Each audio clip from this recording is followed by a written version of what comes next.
Okay, now the South African Federation of Trade Unions, that's SAFTU, has accused the Basic Education Department of undermining people's right to a high-quality education.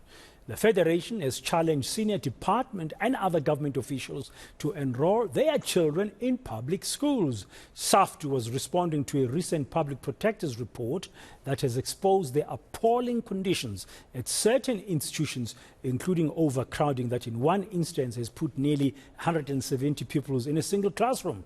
Well, to unpack this, I'm joined now by the Federation's national spokesperson, Trevor Shaku. Trevor, good afternoon. Welcome to today. Very, very strong statement you've issued post this public protector's report about schooling, particularly in the Eastern Cape, where you've used as well some examples of how bad things are. Why are you so worried now? Look, then we have been worried and we continue to be worried with the state of the public service. Now, in the context of the report that exposes the appalling conditions of at least 2 schools in the Eastern Cape, we have become even more worried. However, we are not shocked because this is the reality of many schools across the rural provinces of Limpopo, of Mpumalanga, of KZN, of Northwest, of Free State, and of Eastern Cape. In these schools, for instance, that the Public Protector's report cites, Loiso Secondary School, shows that there are about 17 teachers in total at the school, that there is a total of about 618 learners in that particular school. If you divide the total number of the learners and of the educators, it will give you 36. This means that the ratio of a teacher to learner will be 1:36. But because the education, because the learners are not evenly spread across the grades, what you then have is that you'll find that there are numbers of children that are disproportionate in other grades, and as a result also in other learners, in other classrooms. And that is the reason why you have eventually in that particular school one classroom in that house grade 10 learners, having about 164 learners in one class. In grade 9, you have 121, and in grade 8, you have 118. All of this says to us that you cannot be able to function. How will these learners be able to listen attentively in such a crowded classroom? How will the teacher be able to transmit content in that particular classroom? I've been a teacher myself, Comrade Den, and I can tell you that the highest number of learners I've taught in one class was 72. And on its own was a mess, a nightmare to be able to manage, because you have, say, for instance, 30 minutes or 45 minutes per period. When you have that, you have learners who quite often would misbehave, and you constantly have to reprimand and discipline them. You end up wasting 10 to 15 minutes or even 20 minutes of your time, which you are supposed to be teaching, on disciplining learners. And as a result, this disadvantages the learners first and foremost from getting the content, but also as a teacher from also completing the curriculum coverage that you have got to complete in a particular. And also, as a teacher, you cannot have the time to focus on children who might need more attention than others in such a crowded place because you just don't have the time. There's too many of them. Now, this public protector's report is highlighting this. You are expressing your concern. You are not surprised. You've been concerned for some time. So what are you calling government to do? How do you think this can be resolved? So this brings us to what we consider a radical proposition we've made in our statement. Because we have been calling on government to resolve these issues, it is not willing to do so. In fact, when we met the President and the Minister of Finance on the 25th of October, they said to us that they have got to apply fiscal austerity. They've got to apply budget cuts on public goods and services, and this includes education. Now that we have been saying, and they are not willing, and if anything, they are committed to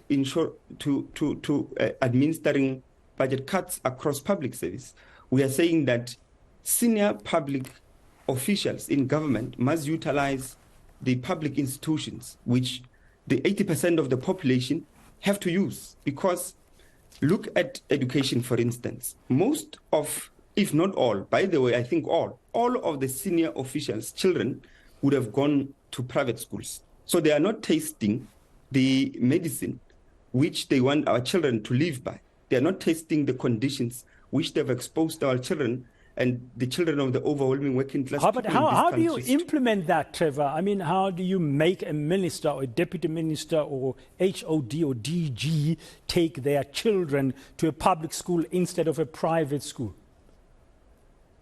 We have resolved to write a letter to AZAPO, PAC, and the EFF.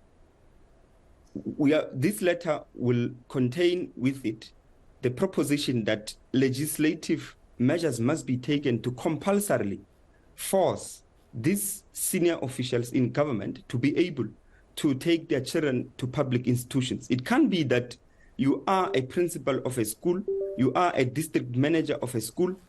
In fact, let me leave the principals because they are also at the receiving end. Let me start at the district level.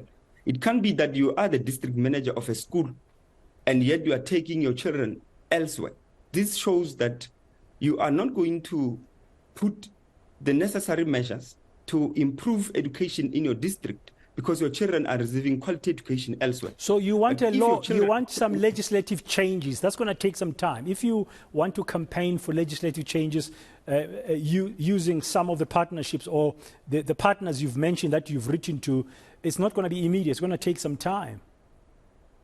It will take some time, but we have to start now, in our view. If we don't start now, there will never be such a particular change that takes place.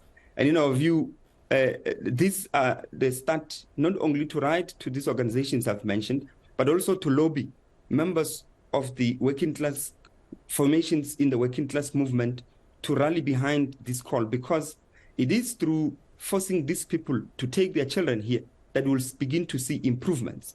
Otherwise, we're not going to see those particular improvements, Comrade Den. And just to go further a little, the infrastructure of that school is very appalling.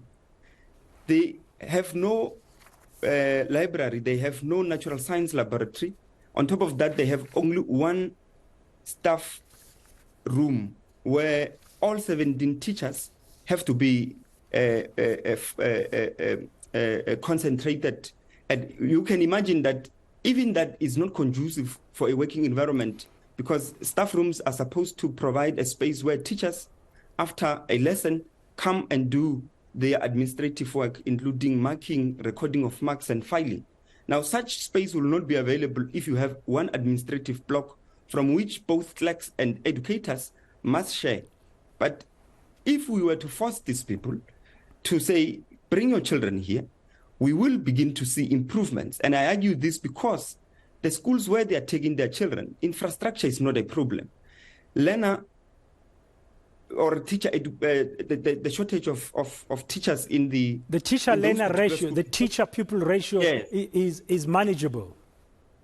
Is manageable, and that allows for a conducive learning environment, allows for teachers to be able to teach and for learners to be able. But Trevor, this problem has been building up for some time now. I mean, how do you expedite a solution? Because you've got thousands of children, as you're talking, who are sitting in these dilapidated buildings, no laboratories, no media room, no library, as you've said, one small staff room for 17 or so teachers. That's nothing ideal. I mean, the accountability for that is with the government, because Public Works is responsible for infrastructure, the Department of Education is responsible for making sure that it's a right curriculum, the right teachers are there, the Department of Higher Education is training the teachers. So you've got a number of players to ensure quality education. So how do you expedite the change? Sure. So one, to force legislative changes to compulsorily force these people is one measure. The other measure I've mentioned is that we have to lobby and rally the working class formations behind this call. But the other intermediate solutions can be, one, if you deal with the question of holding the people who are responsible for tendering and contracting, because one of the leakages which has led to the backlog in infrastructure has been corruption. So one of the solutions would be to force at the current moment, or rather to call on the law enforcement agencies and for government to be able to hold these people who are looting these budgets to account, but also you have to factor in the issue of the budget allocations, because the infrastructure backlog grants which have been established in education continuously are having a reprioritization where money is moved from that particular account to other departments. So there's a whole issue around tightening your procurement system processes, deal with corruption and manage the budget properly. Thank you very much for your time, Trevor. That's Trevor Shaku. He speaks on behalf of the South African Federation of Trade Unions.